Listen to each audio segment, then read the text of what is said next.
Today on What to Do, we are working on a True Turf roll and slice. This is the model RS48-11. I'll show you. All right. And the situation is this chain kept coming off and was making a really loud noise. And the way, let me turn the light on here first. The way they have the older style of these is they have these sprockets on this arm here. Now this arm is tensioned by this spring up here.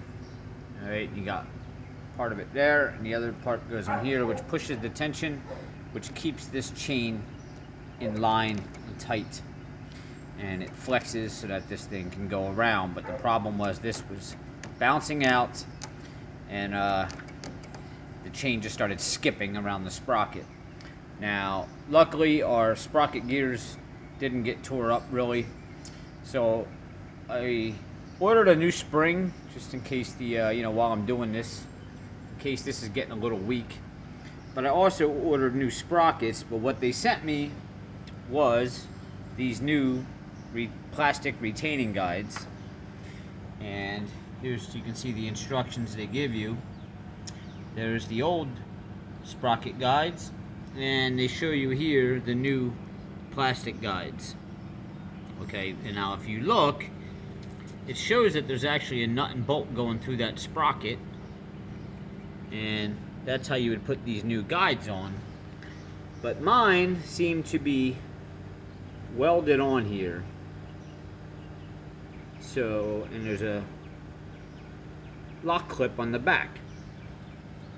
But they sent me these nuts, which there's no thread on there. I'm not able to screw this in. So what I'm gonna have to do is take these clips off, slide that sprocket off, and we are going to slide this, hopefully it fits, it's gonna go on like that, over that shaft, and then I'm gonna have to put that lock clip over top, and I'm hoping that that holds it, because I do not have that nut and bolt right there like it shows on the old style. So maybe the mechanic that had this before welded something up there, I don't know.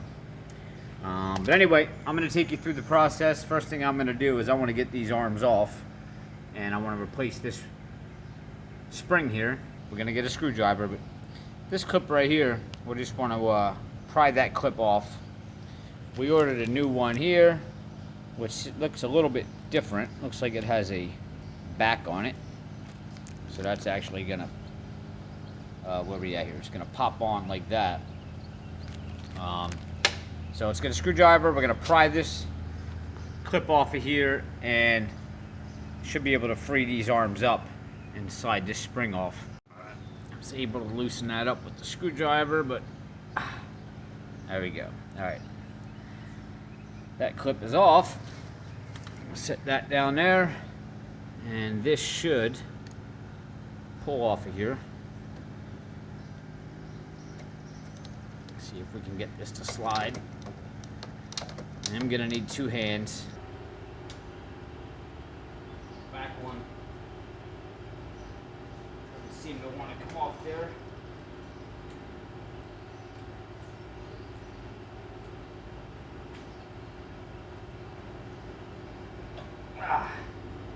Alright, so together, I don't know if you can see this, but this is what your assembly looks like.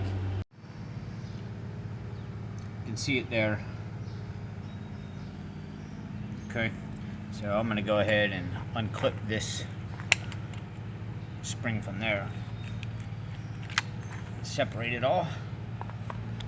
There's one. There's our spring. And that's our back one. So I'm going to go ahead and clean these all up and take these little lock clips off of here so I can slide these sprockets off. And pretty self-explanatory, you're going to stick these ends right there into those two holes. You're going to spread it and pull that pin out, or sometimes you can just pull it up. If that tends to give you some trouble, from time to time they will, you may need to get a little screwdriver and work your way around it to pry that up.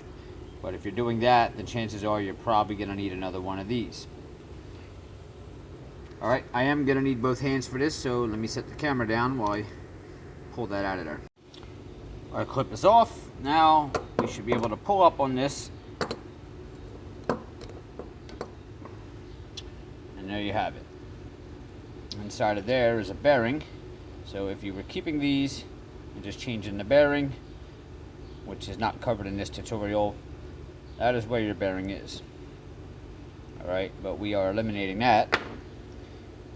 And this looks pretty worn right there from that sprocket going around. I hope that's still going to be useful without ordering a new arm. And we'll do the same thing to this side. There'll be a little clip on there, and we'll pop that one off as well. Alright, so I came over to this side to do this one, and I noticed there was a bigger clip in there. Now that clip you want to pinch in and pull out. The other one you wanted to spread and pull up. So I don't know if you can see that clip right there going around the inside.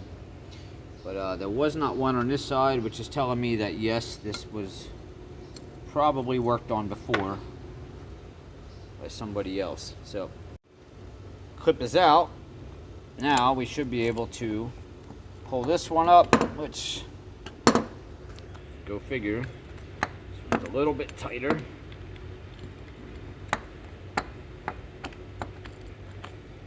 Alright, gonna need both hands here. This side was a little bit tougher to get off.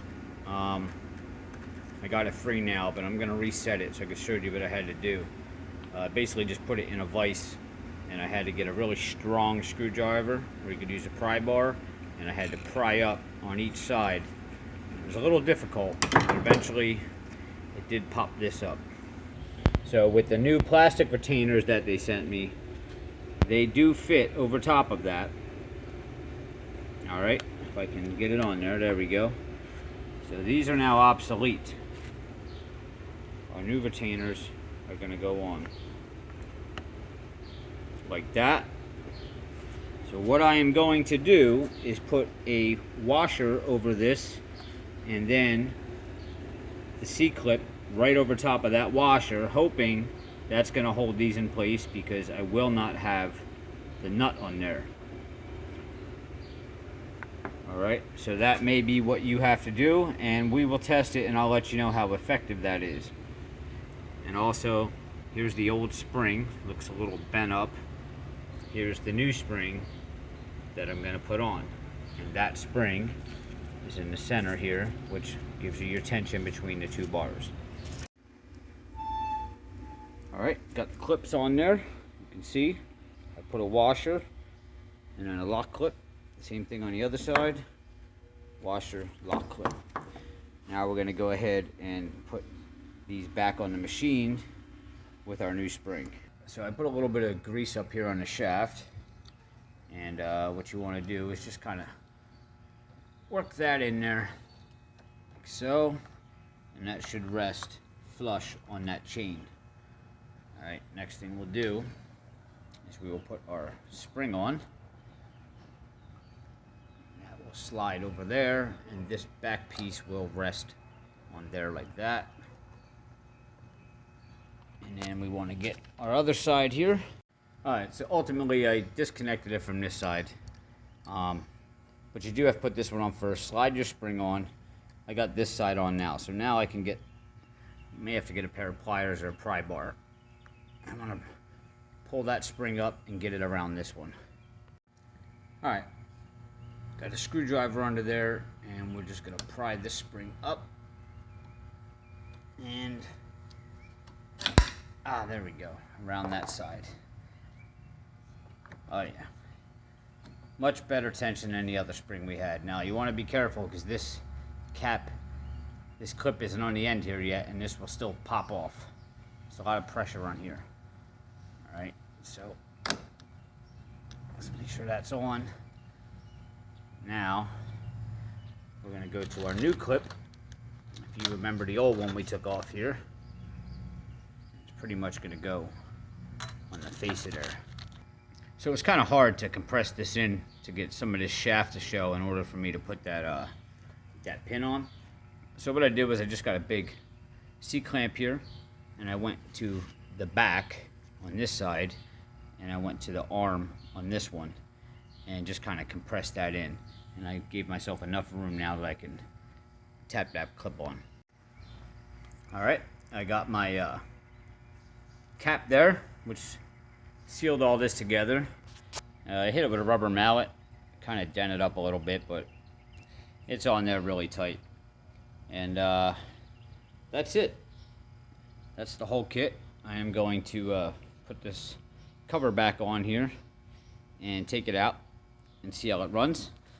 But if anybody needs these parts, Finch is where I ordered them from. And this here is the chain tensioners, those black plastic ones that replace the sprockets.